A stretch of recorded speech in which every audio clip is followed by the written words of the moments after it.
In this video, you will learn real-life English while I review the Switch 2. If a phrase or expression is more difficult, you will see sticky notes appear on the screen with all of their meanings, so you will never get lost. Just pause the video if you need more time to read it. All right, let's go.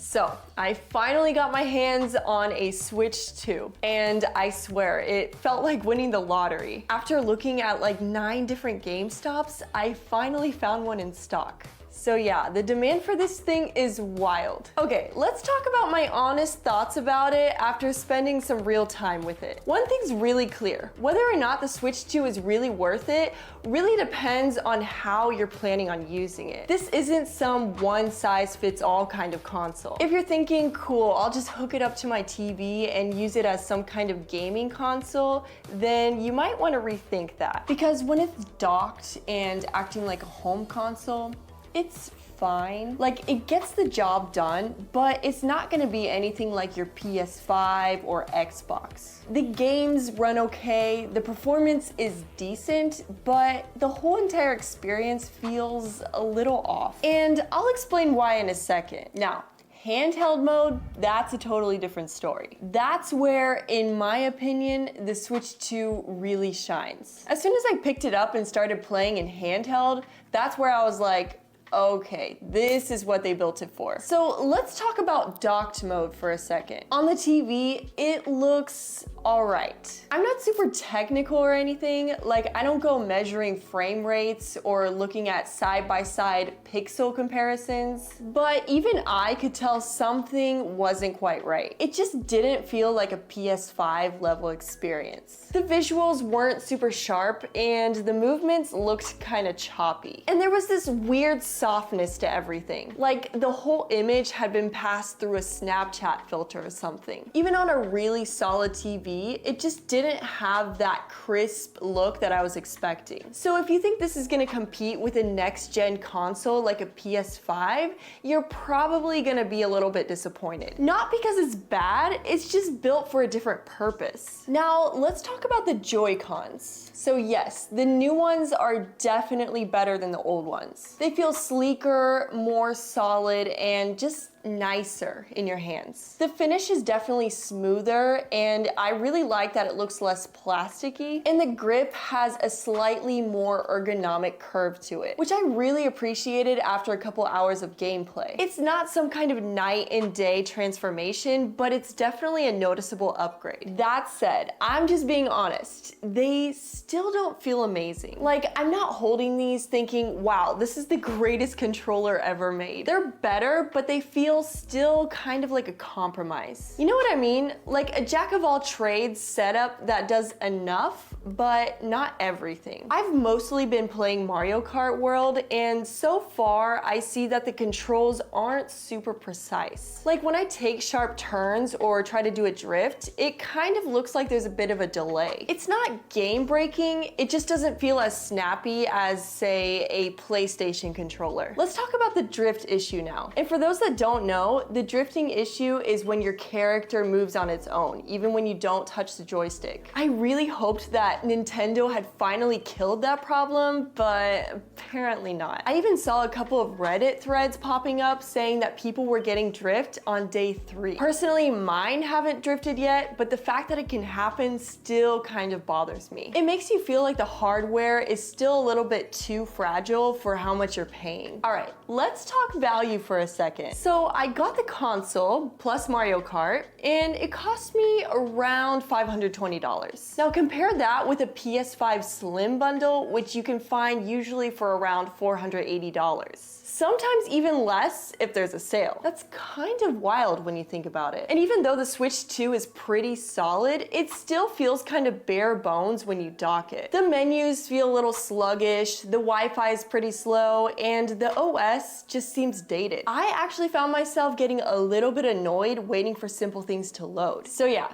if your plan is to only use this thing on a TV, I really don't think it's worth it. You're paying console prices for what feels like a really advanced handheld. But handheld mode is what really sold it for me. Like the moment I picked it up, sat on the couch, and started playing without plugging in a single thing, it just really clicked. And that's where I realized this is what the Switch 2 is really meant for. Not to replace your PS5, not to be your home theater, but to give you this little magical gaming window that you can bring literally anywhere. You don't have to think about HDMI cables or downloading random updates. You just grab it, hit the power button, and you're in. And the actual console is super light, which I love a lot. I expected it to be a little bulkier with the new hardware, but it's actually really slim and comfortable. And it's really quiet. Like there's no fan blasting or heat radiating into your palms. It's just this nice little screen that stays perfectly chill even during long sessions. And okay, I've got to talk about the sound now. I was not expecting the speakers to be this good. The audio is super clean, and in Mario Kart, when you hit a boost, that little sound has a really nice punch to it. And that's without headphones, so that kind of blew me away. And even the small stuff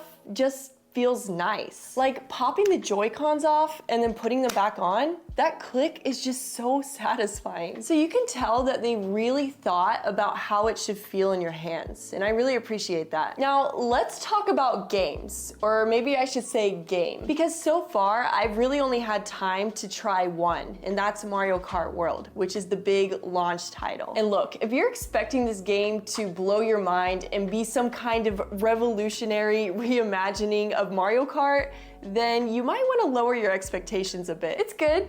It's fun. It definitely looks a lot better than the last versions, and it runs smooth as butter on the Switch too. The loading times are super fast, and they added some really cool new maps. But if you've got some friends over or just one other person to play with, it's really fun. Like I brought some friends over who aren't super into gaming, and they absolutely loved it. So if you're someone who plays with family, friends, or even roommates, it's a 10 out of 10 in that context, honestly. But here's the thing, if you're mostly a solo player, it kind of falls flat. There's no big single player story mode or campaign or anything like that. It's more like a digital playground. So it's fun for a while, but it's not anything deep. You do a few races, unlock a few things, and then it's like, okay, now what? The content just isn't there to keep you hooked if you're playing alone. I played for like 2 hours by myself, and I could definitely feel it losing steam. Like there's no big goal to work toward, no world to explore, nothing to pull you back in besides unlocking some new gear, which, let's be honest, is only so exciting. So, would I recommend Mario Kart World? Sure. If you've got people to play with. If you're mostly gaming alone, I definitely recommend skipping it and waiting for something with more substance. All right, let's talk about the screen for a second. The display on the Switch 2 is really solid. Like, I didn't expect to care that much. I was like, all right, it's a handheld, it'll be fine. But I was pretty impressed. The colors pop, the brightness is strong enough to play in any room without glare, and the image is just really sharp, a lot sharper than the original Switch. But here's the thing. Outside play is pretty hit or miss. If you're in full sunlight, it's not the best. The reflection hits pretty bad. Don't expect to be lounging in a park on a sunny day getting through a dungeon. That's just not gonna happen. That's not a deal breaker, obviously, but I think it's worth mentioning. Battery life, okay, this is where I'm a little mixed. I've been getting about 3 to 3.5 hours of gameplay on a full charge, which is fine. It's not the best either. For quick sessions, like when you're laying in bed or during a short flight, it's totally fine. But if you're planning on taking this thing on a full road trip, you're definitely gonna need a charger close by. Still, it charges fast, and since it uses a USB-C, you don't need some kind of weird proprietary cable. All right, here's my final take. The Switch 2 is definitely not a PS5 killer, and it's not gonna replace your gaming PC either. But that's not what it's trying to be. It's a really fun, convenient, easy way to get into games. And if you're someone like me who likes to play in bed or on the couch or while you're chilling with friends, I think it's honestly perfect. So, would I recommend it? Yes, but with one condition. Only if you actually plan to use it as a handheld. If you want a console with your TV, I definitely recommend just using an Xbox or a PlayStation. But if you want a gaming setup that fits in your bag and turns on instantly when you need a little escape, the Switch 2 is kind of perfect. I'll see you in the next one. Bye!